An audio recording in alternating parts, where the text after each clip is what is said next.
ஓம் ஸ்ரீ பிரித்யங்கரா தேவியே போற்றி போற்றி. நல்லதே நினைப்போம், நல்லதே நடக்கும். சக்தி பிரித்யங்கரா குழந்தைகளுக்கு இந்த தாயின் ஆசீர்வாதம் என்றுமே முழுமையாக கிடைக்கட்டும். அன்பு குழந்தையே, நீ என்னை ஏன் நம்பிக்கையோடு வணங்கி வந்திருந்தாலும், உன் குடும்பத்திற்கு பாதுகாப்பாய் இருக்கும்படி கேட்டுக்கொண்டிருந்தாலும், நித்தமும் உன் இல்லத்தில் வந்து நான் காவல் காத்து கொண்டுதான் இருக்கிறேன். அப்படி நேற்றிரவு உனக்காக நான் காவல் காத்திருக்கும் போது நானே அதிர்ச்சி அடையும்படியாக, ஆச்சரியப்படும்படியாக ஒரு விஷயம் உன் வீட்டு வாசலில் நடந்தது. தினமும் இவர் உன்னை தேடி வந்து பார்த்து செல்கிறார் என்பதை நீ அறிவாயா? அவர் இந்த பக்கம் போக வேண்டிய வேலை இருந்தாலும் உன்னை கடந்து செல்கிறார் என்று நீ நினைத்து கொண்டிருக்கிறாய். ஆனால் அவர் காரியத்தோடுதான் உன் வீட்டை கடந்து போகும்போது எதிர்மறை எண்ணங்களோடு கூடிய புகைச்சலோடு கூடிய காழ்ப்புணர்ச்சி உன் வீட்டை நோக்கி விட்டுதான் போகிறார். ஆம் என் செல்லமே, நீ சந்தோஷமாக சிரித்து குதூகலமாக வாழ்ந்து கொண்டிருக்கிறாய். உயர்வான வாழ்க்கையை சிறப்பாய் பெற்றுவிட்டாய் என அவர் மனதில் நினைத்து கொண்டு அதனை பொறுக்க முடியாமல் உன் மீது காழ்ப்புணர்ச்சியோடு நித்தமும் ஒரு ஏமாற்றத்தோடு எதிர்மறையான எண்ணத்தோடு உன்னை பார்த்து கொண்டே போய்கொண்டிருக்கிறார். அதனால்தான் அப்படிப்பட்ட தீய சக்தியிடம் இருந்து உன்னை காப்பாற்றி உனக்கான நல்லதை செய்வதற்காக இப்போது உன்னிடம் பேச வந்திருக்கிறேன். அதனால் நீ கவனமாக கேள் என் தங்கமே. எதிரி கூட நேருக்கு நேராக நின்று உன்னை தூற்றி பேசிவிட்டு போய்விடுவார். அல்லது கோபப்பட்டு கூட ஏதாவது ஒரு வார்த்தையை சொல்லிவிட்டு போய்விடுவார். ஆனால் இப்படிப்பட்ட சில உறவுகளும் நட்புகளும் வெளியில் உன்னுடன் பேசும்போது நன்றாக பேசுகிறார்கள், சிரித்து சிரித்து பேசுகிறார்கள். ஆனால் உன்னை விட்டு கடந்து போகும்போதும் அல்லது நீ அவர்களிடம் பேசிவிட்டு திரும்பி போகும்போதும் மனம் முழுக்க புகைச்சலோடு இப்படி இருந்தவர் இப்போது இப்படி எல்லாம் வாழ்ந்து கொண்டிருக்கிறார், இவருக்கெல்லாம் ஒரு வாழ்க்கை அமைந்து விட்டதே என அவர்களால் பொறாமையை தாங்க முடியாமல் உன் மீது போட்டியையும் பொறாமையையும் நெருப்பாய் அள்ளி கொட்டி கொண்டிருக்கிறார்கள். அப்படிப்பட்ட எதிர்மறை எண்ணங்களோடு உறவாடக்கூடிய மனிதர்கள் உன்னை சுற்றி சுற்றி வருவதை நான் பார்த்து கொண்டுதான் இருக்கிறேன். உனக்கு ஒன்றும் இந்த வாழ்க்கை அவ்வளவு சுலபமாக அமைந்து விடவில்லை என்பதை நான் தானே அறிவேன். அதிர்ஷ்டத்தாலோ வெகு சுலபமாகவோ சீக்கிரமாகவோ நீ இப்படி சந்தோஷமாக ஒன்றும் வாழவில்லை. ஆனால் அவர்கள் அப்படித்தான் நினைத்து கொண்டிருக்கிறார்கள்.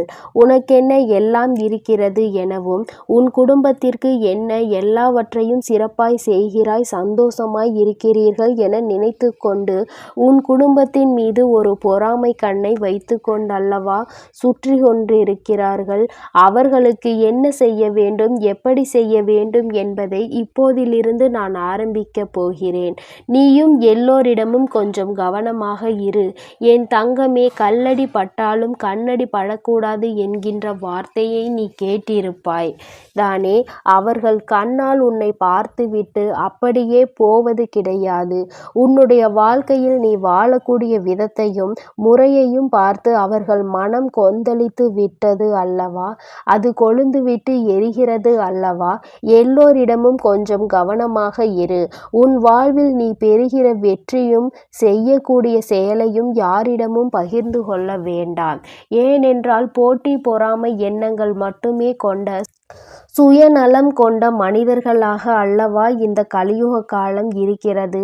ஆனால் நீ என்னவோ உன் மனதிற்குள் எதையும் வைத்து கொள்ளாமல் எல்லோரிடமும் யதார்த்தமாக பேசுகிறாய், பழகுகிறாய், நடந்து கொள்கிறாய்.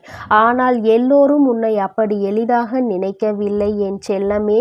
உன்னை சுற்றி இருக்கக்கூடிய மனிதர்களிடமும் உறவுகளிடமும் கொஞ்சம் கவனமாக இரு. எதை சொல்ல வேண்டும், எதை சொல்லக்கூடாது என்பதை பார்த்து யோசித்து பேச வேண்டும். தூக்கி எறியப்பட்ட விதையாகத்தானே உன்னை பலகாலம் வைத்திருந்தார்கள். இப்போது அவர்களுக்கு தேவை என்றவுடன் உன்னை வேண்டும் வேண்டுமென தேடி வருகிறார்கள். அவர்கள் மத்தியில் இருந்து விலகி இரு. உன் வாழ்வில் உன்னை வெல்வதற்கு எந்த சக்தியும் இல்லாத அளவிற்கு சிறப்பாய் உன்னை வழிநடத்த நான் இருக்கிறேன். அன்பினால் முட்டாள்தனமாக இருப்பதில் எந்த தவறும் இல்லை தான். ஏனெனில் எல்லோருக்கும் அன்பை வாரி வழங்கக்கூடிய அன்பு குழந்தையாக அல்லவா நீ இருக்கிறாய். ஆனால் நீ இப்படி இருக்கும்போது கற்கண்டு போல இனிப்பான சுவை உள்ளதாக உன்னுடைய பேச்சு இருக்கும் பொழுது உன்னிடம் பேசுபவர்களும் அப்படி இருக்க வேண்டும் என நீ எதிர்பார்ப்பது கிடையாது.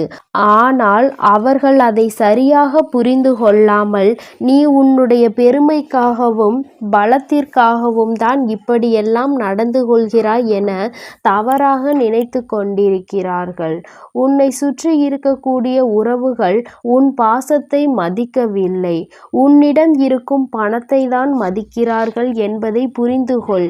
என் செல்லமே, பணம் இருந்தால் ஒரு மாதிரியும் பணம் இல்லாவிட்டால் ஒரு மாதிரியும் தானே இங்குள்ள மனிதர்கள் எல்லோரிடமும் பழகுகிறார்கள். உன் பாசத்தை எல்லோருக்கும் நான் புரிய வைப்பேன். அதுவரையிலும் காத்திரு. உன்னை மதிக்க தெரியாத ஒருவருக்காக நீ வாழ்வதில் எந்த அர்த்தமும் இல்லை அல்லவா? புரிந்து கொள் என் செல்லமே. வாழ்க்கை என்பது ஒரு கேள்வி. அதற்கு யாராலும் பதில் சொல்ல முடியாது. மரணம் வரை தேடினாலும் விடை கிடைக்காத கேள்வி அல்லவா அது. வாழ்க்கையில் யாருடன் எப்படி பழகலாம், யாரை நம்பலாம், நம்பக்கூடாது என்பதற்கான கேள்விக்கு பதிலே இன்று வரையிலும் கிடைப்பது கிடையாது. ஏனெனில் ஒவ்வொரு மனிதரும் ஒவ்வொரு சூழ்நிலையிலும் அவரவர் சுயலாபத்திற்காக அவரவர்களுடைய மாற்றங்களை மாற்றிக்கொண்டு அதற்கு ஏற்றாற்போல பேசி பழகி கொண்டிருக்கிறார்கள். அவ்வளவுதான் வாழ்க்கை என்பதை புரிந்து கொள். உன் வேண்டுதல்கள் எல்லாம் நிறைவேறி உனக்கான நல்லதை நடத்தி கொடுக்க நான் தயாராக இருக்கும் பொழுது நான் நினைத்தது நடக்குமா என்ற சந்தேகம் உனக்குள் எதற்காக வருகிறது? சந்தேகம் வேண்டாம் என் செல்லமே. நிச்சயம் நீ நினைத்ததை நான் உனக்கேற்றார் போல நடத்தி கொடுக்கத்தான் போகிறேன். ஏதோ ஒரு சூழ்நிலையால் தவறினால் உன்னை தவறாக புரிந்து கொண்டுள்ள ஒரு உறவு கூடிய விரைவில் நீ யார் என்று புரிந்து நிச்சயமாக அந்த தவறை உணர்ந்து உன் அன்பையும் பாசத்தையும் அருமை பெருமையையும் உணர்ந்து உன்னை தேடி வருவார்கள். தேவையில்லாமல் கண்ணீர் வடிக்காதே. உன் வராகி அம்மா நான் உனக்காக தானே இருக்கிறேன். உன்னுடையதை ஒருவர் திருடுகிறார்கள், உன்னை ஏமாற்ற பார்க்கிறார்கள், உனக்கு துரோகம் செய்ய நினைக்கிறார்கள் என்றால் அதற்காக நீ கவலைப்படாதே. அவர்களுக்கு மிகவும் முக்கியமான ஒன்றை யாராவது ஒருவர் திருடினால் அதன் வழி எப்படி இருக்கும் என்பதை அவர்களுக்கு நான் உணர்த்துவேன். அவர்கள் அதை கட்டாயம் உணர்ந்து கொண்டு கெடுதல் செய்ய நினைப்பதை மறந்து போவார்கள். எல்லாவற்றையும் நான் சரி செய்வேன் என்பதை நம்பு. உனக்கு எந்த ஒரு ஆபத்தும் நெருங்காத அளவிற்கு பாதுகாப்பு கவசமாய் உன் வராகி அம்மா நான் இருப்பேன். புதிதாய் எதுவும் வேண்டவில்லை தாயே. நான் இத்தனை நாட்களாக வேண்டி கேட்டதையே எனக்கு கொடுத்து விடுங்கள் எனதானே வருத்தப்படுகிறாய்? என் செல்லமே, ஒரு முறை நான் கொடுத்து விட்டால் அந்த விஷயத்தை திரும்ப பெற மாட்டேன். அது உனக்கே சொந்தமானது என்பதை உணர்ந்து கொள். அப்படி நீ இத்தனை நாட்களாக என்னிடம் கேட்டதை தான் இப்பொழுது நிலையாக உன் கைவசம் ஒப்படைக்கப் போகிறேன். இப்போது நீ செய்வதற்காக யோசித்து கொண்டிருக்கிற அந்த புது முயற்சியை நீ வெற்றியை பெறப்போகும்படி நான் உனக்கு துணையாய் இருப்பேன். அது நடக்காது என சொன்னவர்கள் எல்லாம் தலை சுற்றி கீழே விழக்கூடிய அளவிற்கு உன் வெற்றியை மாபெரும் வெற்றியாக உன்னிடம் கொண்டு வந்து சேர்ப்பேன். என்ன நடந்தாலும் உன் முகத்தை சூரிய ஒளி போல பிரகாசமாக சிரித்த முகத்தோடு வைத்திருக்க முயற்சி செய். உனக்கு பின்னால் நிழல்கள் விழும் சூரியனாக நீ இருந்தால் உன் வழியை பின்பற்றி வரக்கூடிய பல மனிதர்கள் பின்னே பின்தொடர்ந்து வருவார்கள். இந்த உலகத்திலேயே என்னை விட்டால் வேறு யார் உன்னை நன்றாக புரிந்து கொண்டவர்களாக இருப்பார்கள்? உன்னை புரிந்த உன் வராகி அம்மா நான் சொல்கிறேன், நிச்சயமாக நீ நினைத்தது எல்லாம் நடக்கும். உன்னை சுற்றி இருக்கக்கூடிய அத்தனை ஆபத்துகளையும் சிக்கல்களையும் பிரச்சனைகளையும் தீர்த்து வைத்து உனக்கான ஆறுதலாகவும் தேறுதலாகவும் நான் இருப்பேன். நீ எப்பொழுது எனக்கு யாருமே இல்லையே என நினைத்து வருத்தப்படுகிறாயோ அப்பொழுது நீ என்னை நினைத்து பார் என் தங்கமே. உன் வராகி அம்மா என்னை நீ நிச்சயமாக நினைத்து கொள்ள வேண்டும். உன் வாழ்வில் நீ இழந்த அனைத்தையும் மீண்டும் திரும்ப பெறும்படி உனக்கு துணையாய் இருப்பேன்.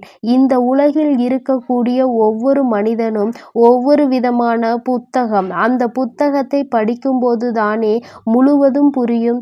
அப்படி இருக்கக்கூடிய ஒவ்வொரு மனிதர்களிடமும் பழகிப்பார்.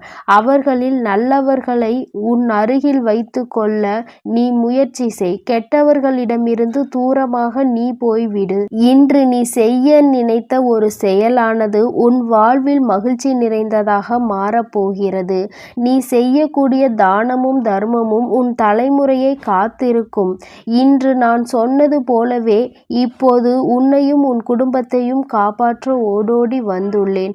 ஆறாத காயம் என்று இந்த உலகில் எதுவும் இல்லை.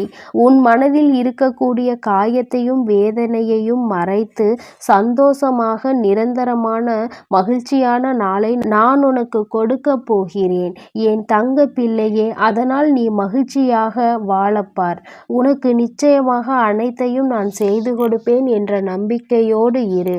என் அன்பு பிள்ளையே, நான் உன்னோடு இருக்கிறேன். நான் உனக்காகவே இருக்கிறேன். நீ எதற்காகவும் கலங்காதே, எதை நினைத்தும் வருந்தாதே. நீ நல்லதையே நினைத்தால் உன் வாழ்வில் எப்பொழுதும் உனக்கு நல்லது மட்டுமே நடக்கும். என் அன்பு குழந்தைக்கு இந்த சக்தி பிரித்யங்கராவின் அன்பும் ஆசீர்வாதமும் முழுவதுமாக கிடைக்கும்.